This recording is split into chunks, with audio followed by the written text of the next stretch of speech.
Fazer nossa oração. Deus, Senhor nosso, nós estamos mais uma vez aqui, Senhor, unidos e reunidos em corpo, alma, para buscarmos, percebermos Tu em nós. Auxilia-nos no entendimento do breve estudo desta noite e que a partir desse entendimento possamos nos modificar, Senhor, a cada dia, buscando sermos hoje melhores do que ontem e amanhã melhores do que hoje. Assim seja.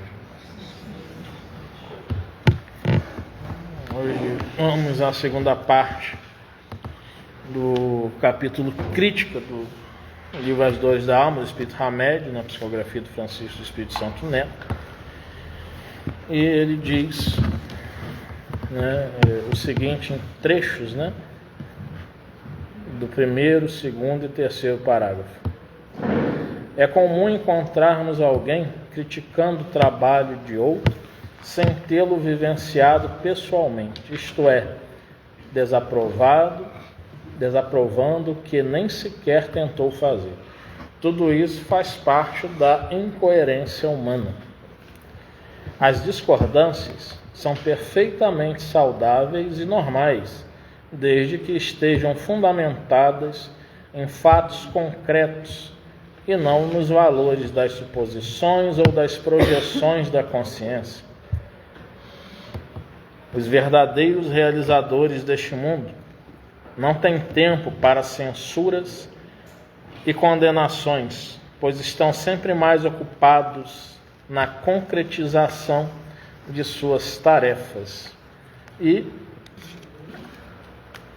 no penúltimo parágrafo ele vai encerrar falando: Jesus Cristo, conhecendo os traços de caráter da humanidade terrena em evolução, advertiu-os: ouvi-me vós todos e compreendei, nada há fora do homem que, entrando nele, o possa contaminar, mas o que sai dele, isso é que contamina o homem.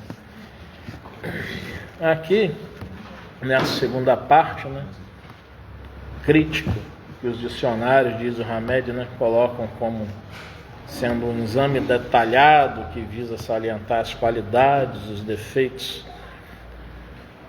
do objeto a ser julgado, como a gente falou, vem do grego kritiki, que é a arte de julgar,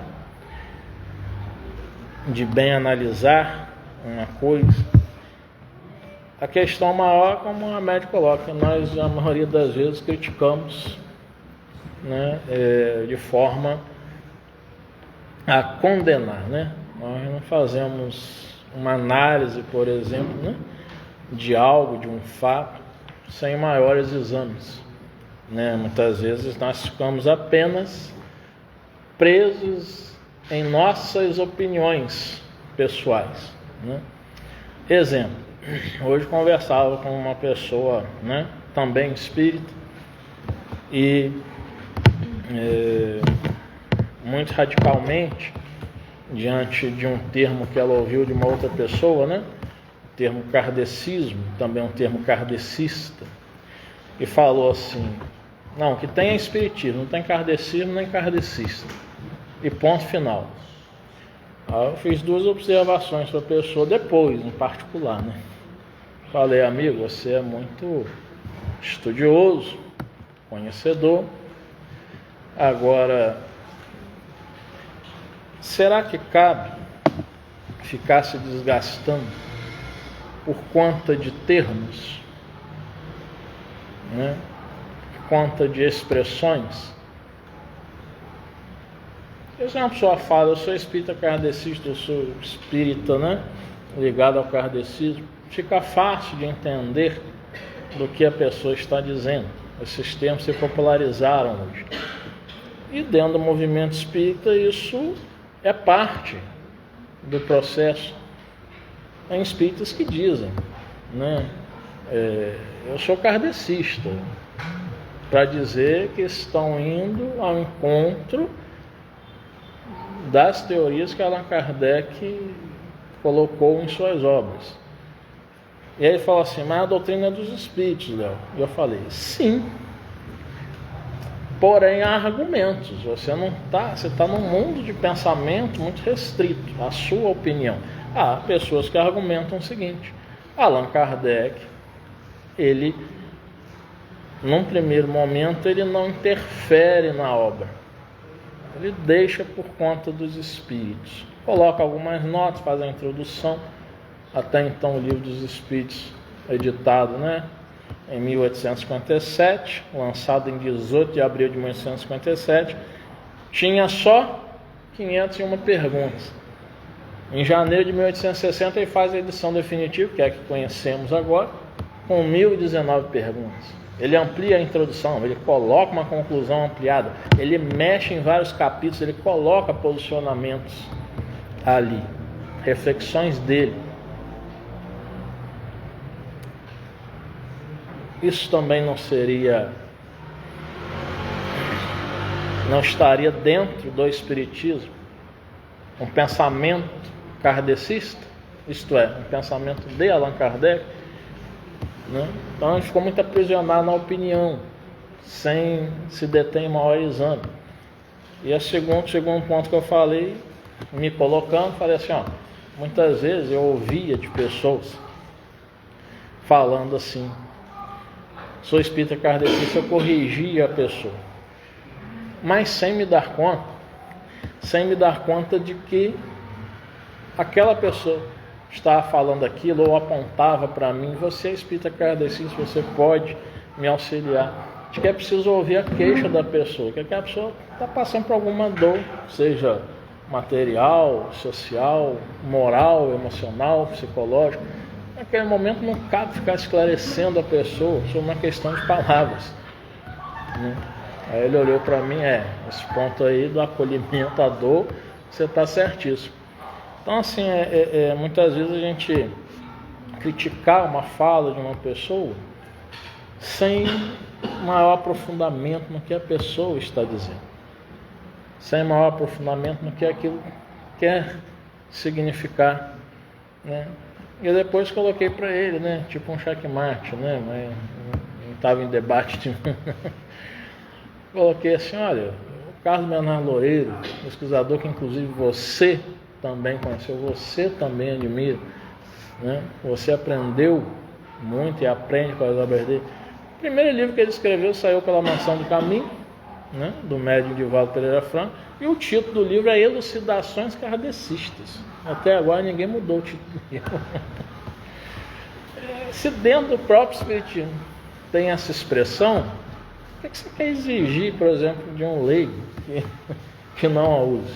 Quer explicar alguma coisa? Quando no movimento espírita mundial há uma divisão. A gente que falar kardecista está errado, tem gente que fala que não, é isso mesmo. Somos kardecistas. Kardec interferiu na obra, tem posições dele, tem interferências dele, tem discordância dele com o presidente espiritual da Sociedade Parisiense de Estudos Espíritas, o São Luís. Discordâncias que estão no direito dele. Como eu tenho minhas discordâncias com os espíritos que se comunicam através de mim. Não é tudo que eu aceito deles, não. São gente que nem a gente. Não é porque é espírito que falou, está falado, está tudo certo, não. A gente tem que confirmar, a gente tem que verificar. Isso é tudo, isso é fazer crítica real, é analisar de verdade as coisas. E se discordar, como ele fala aqui, né? As discordâncias são perfeitamente saudáveis, né? E normais, desde que estejam fundamentadas, né, em fatos concretos e não nos vapores das suposições ou das projeções da consciência, né?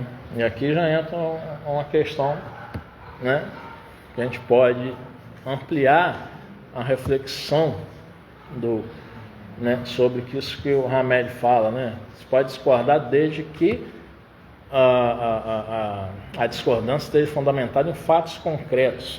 Às vezes nós temos um fato concreto, mas será que realmente é certo aquele ditado, contra fatos não há argumentos? É preciso me fazer uma pergunta, contra fatos não há argumentos? Vamos imaginar nós aqui nesse salão e alguém deixou uma carteira aqui, vamos colocar uma quantia alta de dinheiro aí, tá aí com um valor aí que, né, pouca gente pode estar andando com dinheiro na carteira, não já Pix cartão. Vamos colocar que a carteira tivesse ali uns R$1.500, R$2.000. Sai todo mundo. Aí eu vou jogar a bola para você. Aí Marcos tá aqui, todo mundo saiu, tá olhando a carteira e ele vai ao banheiro. Eu volto. Assim que eu voltei, eu tinha descido, vamos supor, eu retorno aqui para buscar algo que eu esqueci. E vem alguém comigo. E eu desconheço a pessoa. Eu venho muito focado no que eu preciso pegar, pego, e a pessoa sai, eu também esqueci alguma coisa, mas a pessoa pegou a carteira daqui. Mas Marcos do banheiro, ele abre a porta, só me vê e dá um tchau. A última pessoa que ele vai ver que entrou aqui, como ele não viu a outra, vai ser eu. Para ele, o fato é, Léo foi a última pessoa que estava ali e pegou a carteira. Só que não foi. Foi a outra pessoa que cometeu o furto, ou foi o próprio proprietário da carteira. Né? Mas vamos supor que tenha sido um furto. E agora? O testemunho de Marcos vai ser a última pessoa, foi você, Léo, que entrou. E aí, eu vou falar que não. E aí, averiguando a situação, perguntando a pessoas lá fora, alguém vai testemunhar, não, entrou uma pessoa com o Léo. E vimos essa pessoa no bar, depois gastando uns montes, não sei o que, a pessoa não tinha condição para aquilo não. Então vai se entender, se perceber que, olha, provavelmente foi aquela pessoa que cometeu aquele furto. Então, contra fatos, há argumentos. Né? Principalmente em um ambiente de investigação, por exemplo, né? Criminal. Tem que ir muito a fundo, né? Tem que investigar muito, pesquisar bastante para saber, né, Jorge? E fico tudo. Também. Será que não foi ele que estava? Ainda tem isso também. Boa. Eu começar a falar, não, então você estava lá, você pegou, você escondeu. Então, quer dizer, a gente tem que pensar em várias situações, né? Em várias hipóteses. E às vezes, numa hipótese, né? Lembrando das obras do Sherlock Holmes, do Arthur Conan Doyle, né? Também foi espírita, né? Às vezes alguém cai um fio de cabelo da pessoa. Através daquele fio de cabelo, a estrutura vai saber de quem. Quem foi aquela pessoa? E aí se chega a uma conclusão. Não se tem uma determinação, né, muito grande, por exemplo, em discordar porque se está fundamentado em fatos concretos. O fato concreto ele pode estar equivocado também. Então a gente tem que ter uma fundamentação de discordância com argumentos muito fortes mesmo, né? Muito positivos, muito lógicos, né? Para a gente poder olhar e fazer a análise. Isso é crítica, isso é criticar, fazer a análise, fazer um bom julgamento dos fatos.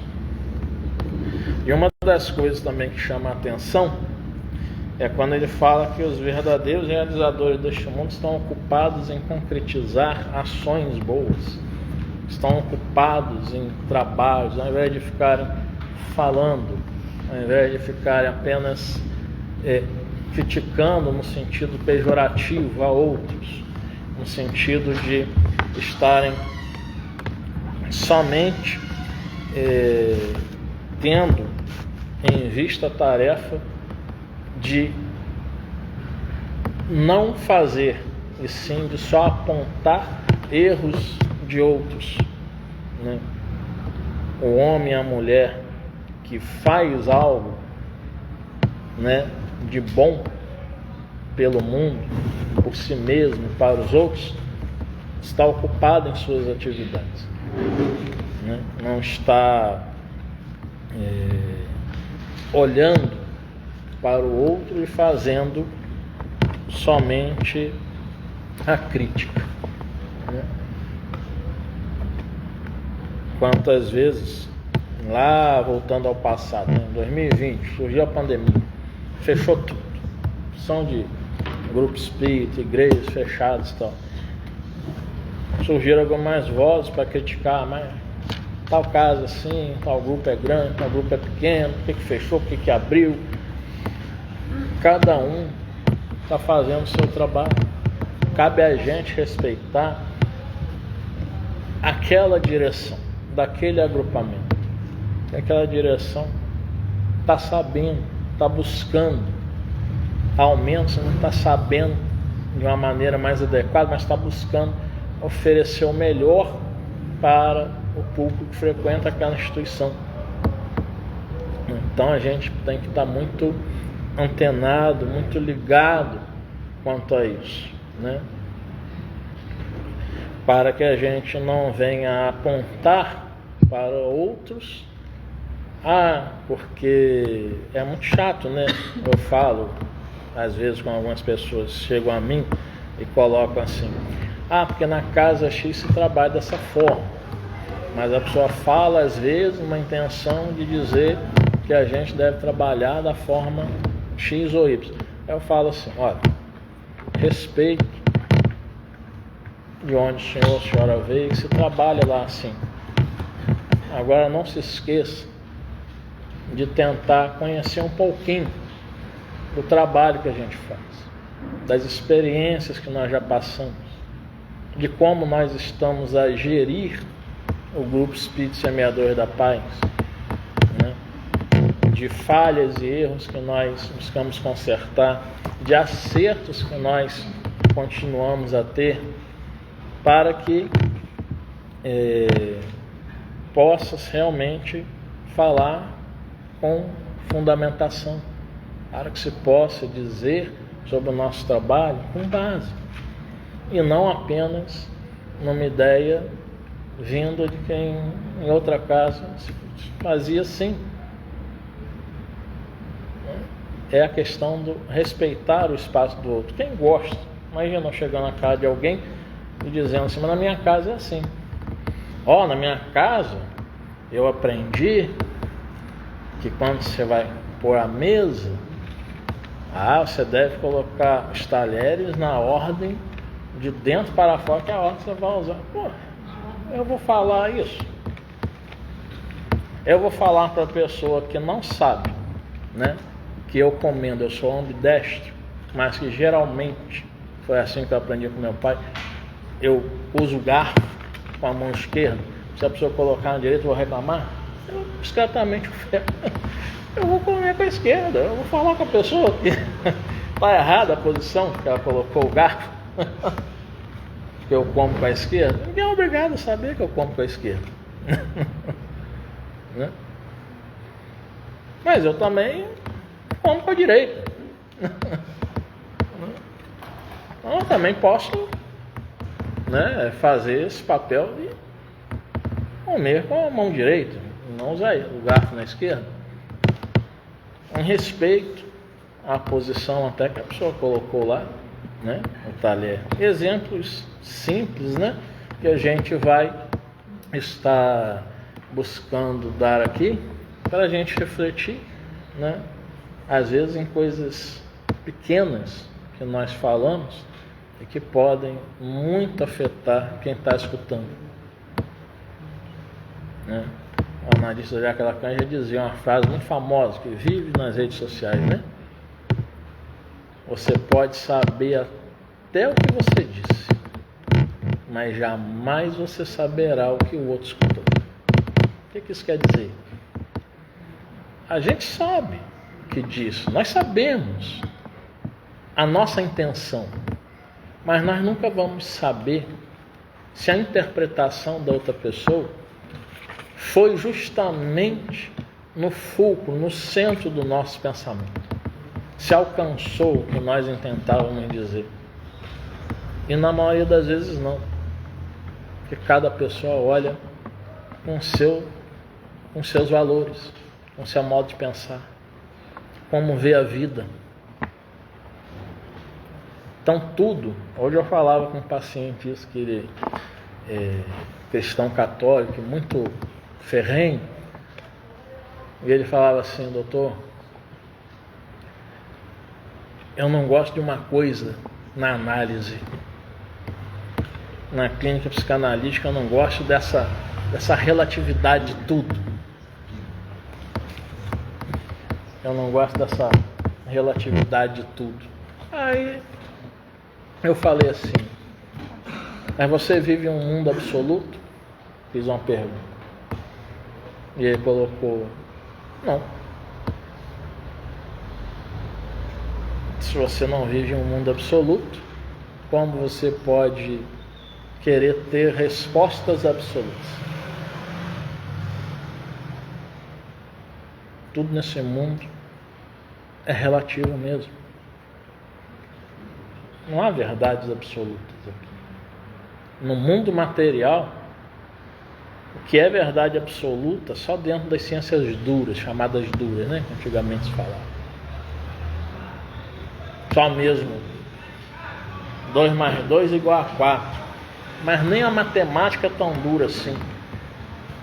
Uma coisa que eu aprendi logo nos inícios dos estudos da maçonaria foi o seguinte: o número 2 é o número da confusão. 2 mais 2 igual a 4, 2 vezes 2 também é igual a 4. Não é tão concreto, não é tão duro assim, né? X vezes 2 mais x vezes 2. X é igual a 4. Mas coloca x vezes 2 mais x vezes 2n, aquele número que ninguém sabe o que é, não tem resposta definitiva mais. Acabou. Aí vai dar x vezes 4 vezes 5, pode colocar qualquer número lá que a resposta praticamente vai estar certa, porque o n lá ninguém sabe o que significa. Há infinitas possibilidades, a não ser que tenha um significado, né, pronto ali.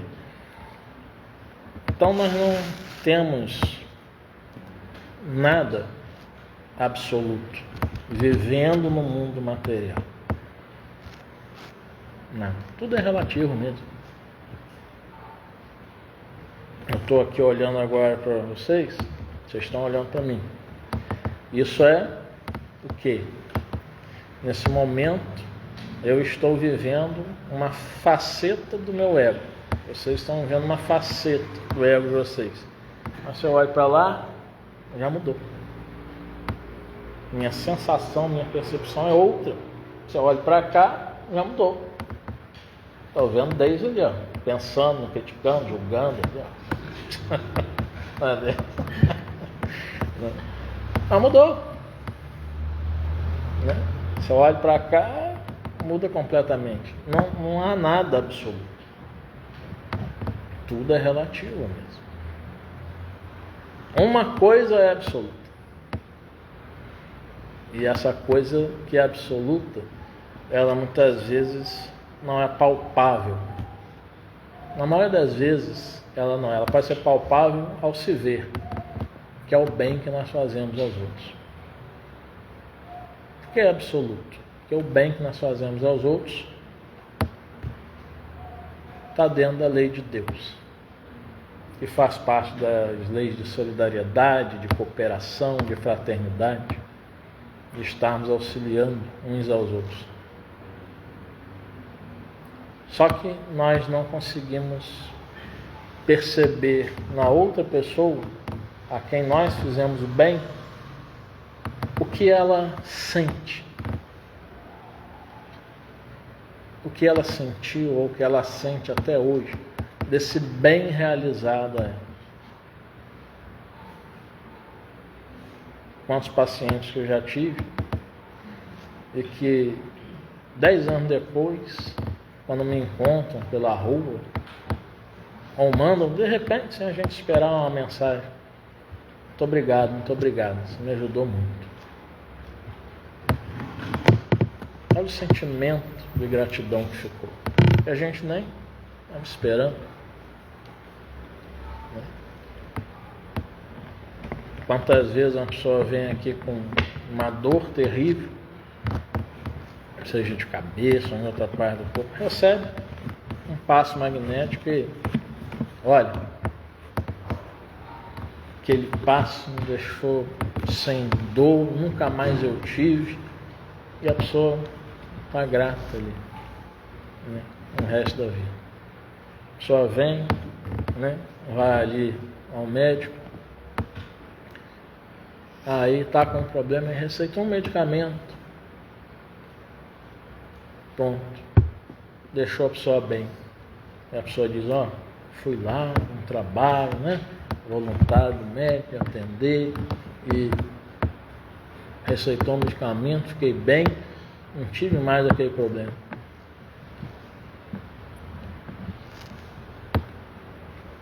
Mas esse bem nós só podemos fazer quando nós estamos envolvidos no trabalho para o bem do outro, para o bem de outras pessoas.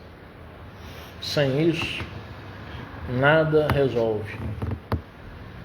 É o que eu sempre falo: não adianta de minha parte eu estar a falar aqui, eu estar a colocar isso e eu não fazer o que falo. Eu lembro de um dia que eu frequentava, muito jovem, frequentava um outro grupo, e antes a gente fazia um trabalho, né, de dar lancha a pessoas em situação de rua, né? E aí as pessoas em situação de rua olhavam para mim: posso dar um abraço no senhor? Como é que a gente ia negar, né? E, além do pão, eu estava precisando daquele afeto naquele momento. Aí um dia eu estava no horário para ir à reunião do grupo. Cheguei à reunião do grupo, fui recebido assim: vai para casa tomar um banhozinho, você tá com cheiro de morador de rua, né? Aí eu falei assim: não vou não. Né? Eu vou ficar aqui. Eu estava fazendo, se a gente fala que a gente estava fazendo um trabalho no bem, que é isso que a gente precisa estar fazendo, então eu vou tomar um banho depois que eu voltar para casa. Quando chegar a casa eu tomo banho. Nesse momento eu vou ficar aqui. Mas hoje pode deixar que eu não vou para a cabine de passe não, para não incomodar as pessoas que vão receber o passe. Eu vou assistir a palestra em pé aqui da porta, mas eu vou assistir a palestra. Eu quero renovar minhas forças para o trabalho da semana, ouvindo a palestra de hoje. Aí fiquei lá. Aí com essa minha atitude, né, outras pessoas que tinham ouvido falaram assim: que absurdo falar isso com você. Eu falei: olha, eu respeito, mas eu também dei minha resposta, né? Falei que não importa. Né? E aí, meio rebelde à época ainda, muito jovem, né? Ainda fiz o seguinte, aí isso foi ironia da minha parte, né? Eu estendi os braços e falei: quer me abraçar não? Para a pessoa que tinha falado para eu ir embora. E a pessoa olhou, ela entendeu o recado, né? Mas hoje, obviamente, a gente tem outras concepções, né, a respeito desses processos, né, que a gente sabe que cada ambiente a gente deve estar, né, se vestindo daquela modo adequado. Eu entendi, né, também depois com o passar do tempo, que a pessoa não estava me expulsando, estava buscando dizer para mim: olha, você poder estar bem à vontade, né? Você com fedor que você não vai ficar mesmo.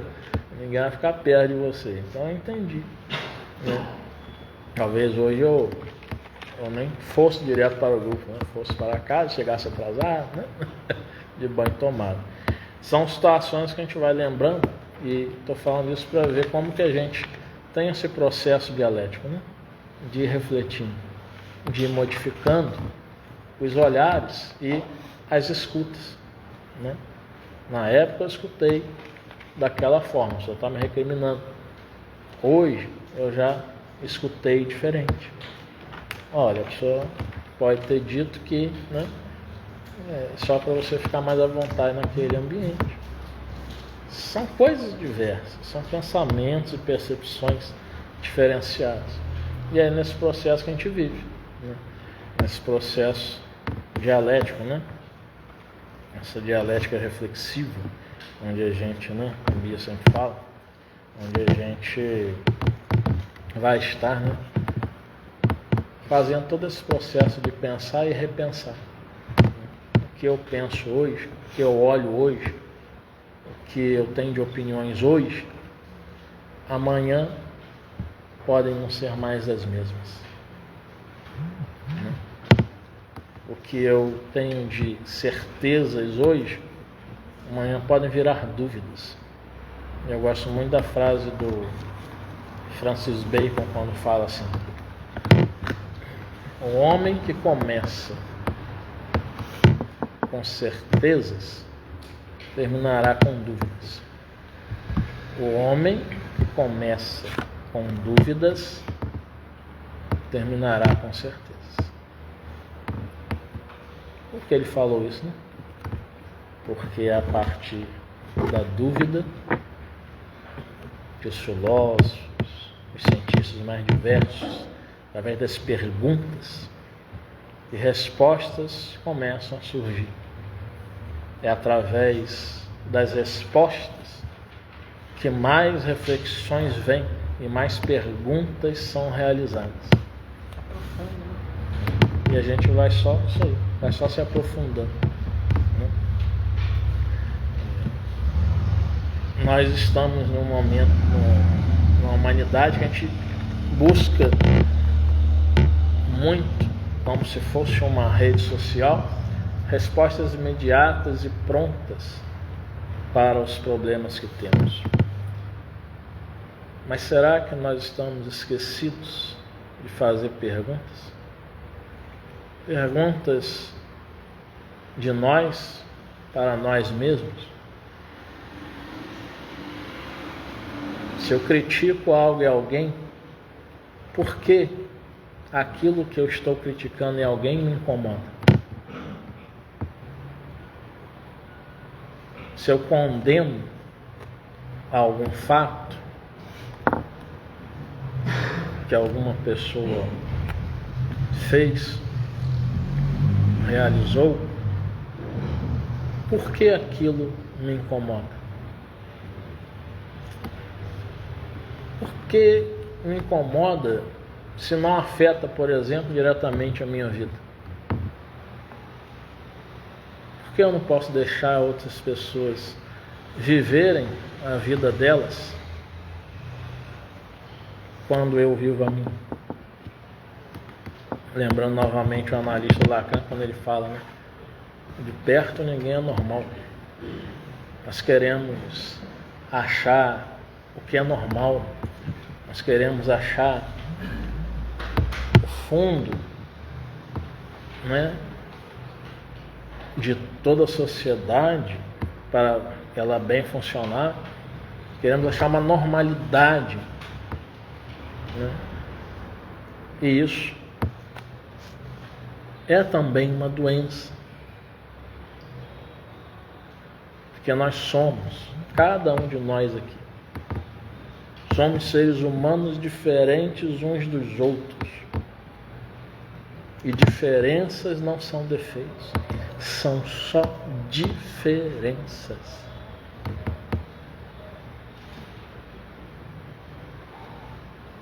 São só diferenças. Você veja um rapaz, né, negro, com cabelo Black Power,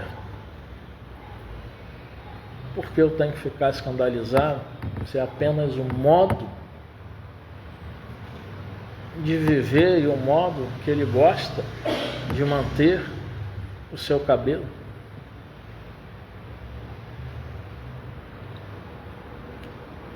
É só o modo dele. O que o cabelo dele vai afetar na minha vida? Que escândalo aquilo está causando? Ou isso é apenas preconceito? É um racismo que a gente traz, né, a sociedade estruturada dentro do racismo, e a gente não está percebendo que nós estamos sendo racistas. Porque sim, somos preconceituosos, sim, somos racistas. Ah, mas eu tenho amigos negros. Isso não é justificativa para dizer que não se é racista.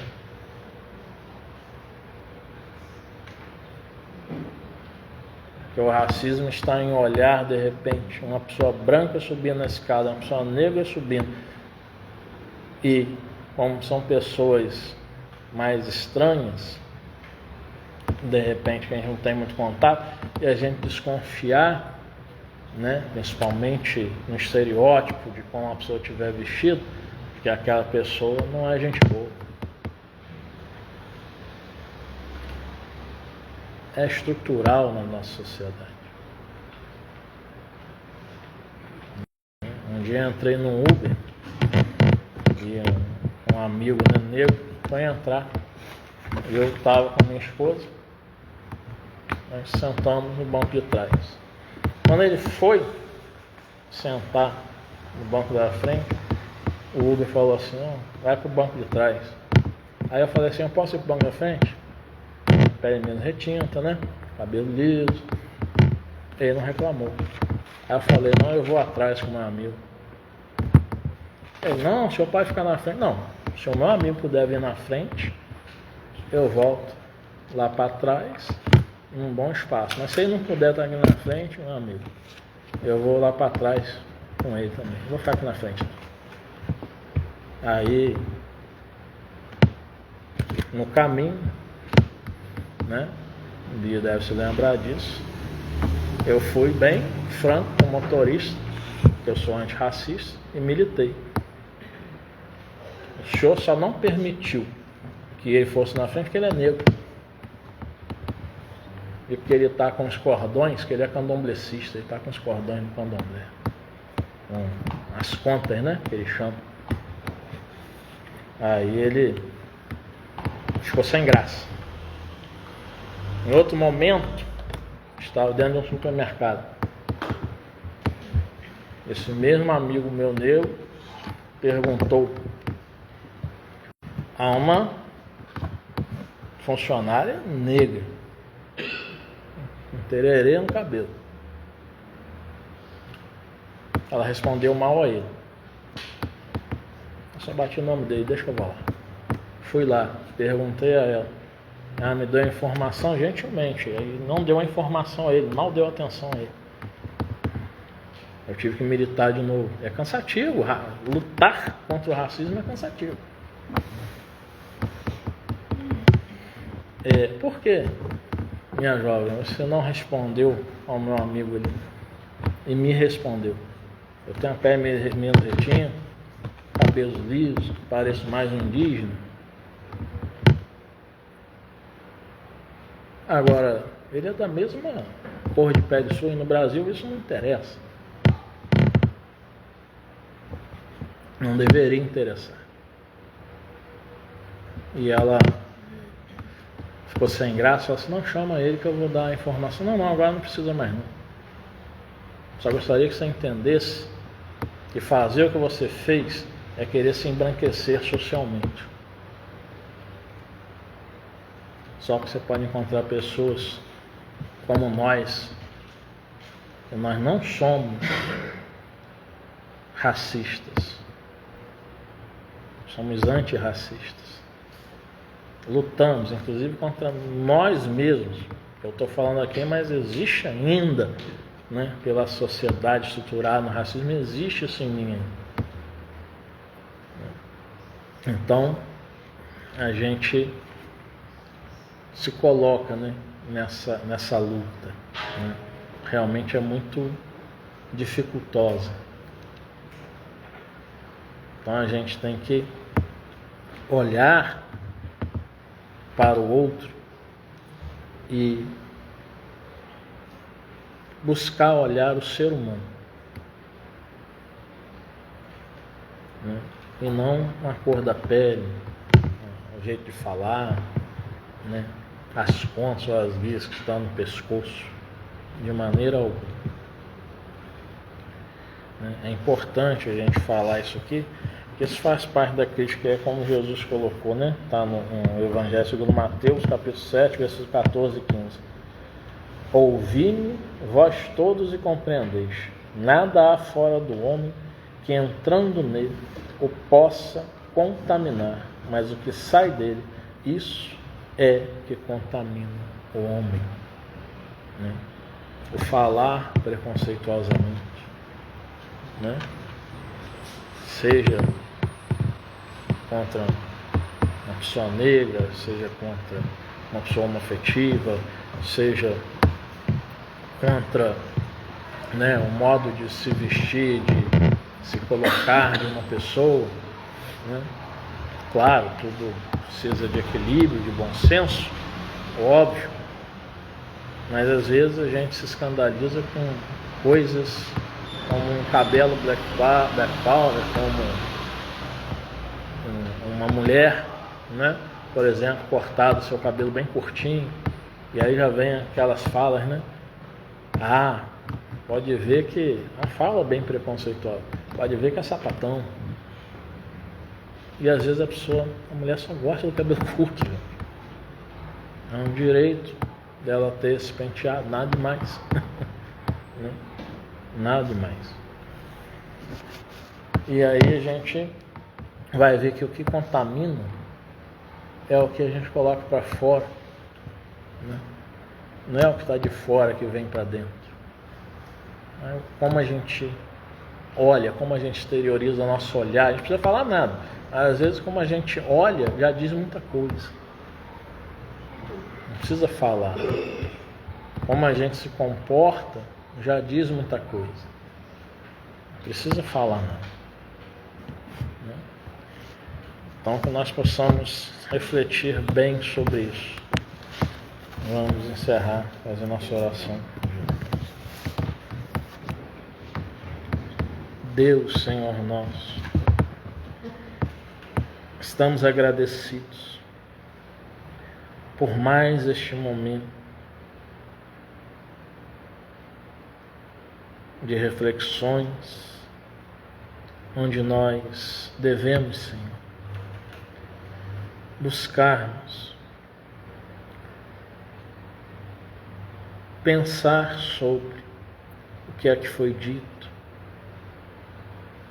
para fazer assim um exercício de autoconhecimento, pensarmos sobre como nós estamos vivendo neste mundo terra, nessa esfera física, como estamos olhando, como estamos ouvindo,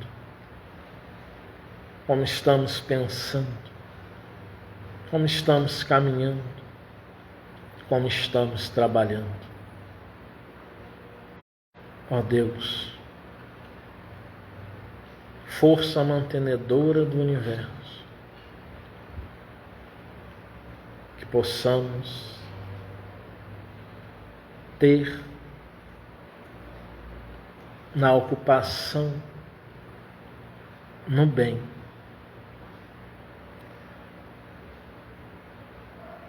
as nossas atividades diárias, cumprindo com os nossos deveres, e assim todos os dias podermos dormirmos com a consciência tranquila. Abençoe, Senhor, as famílias aqui representadas. Abençoe, Senhor, a cada um de nós aqui presentes, encarnados e desencarnados. E que a paz que aqui sentimos possa ser a paz para exteriorizar-se diante de quem estivermos e onde estivermos. Assim seja. Boa noite, pessoal online aqui. Muita paz.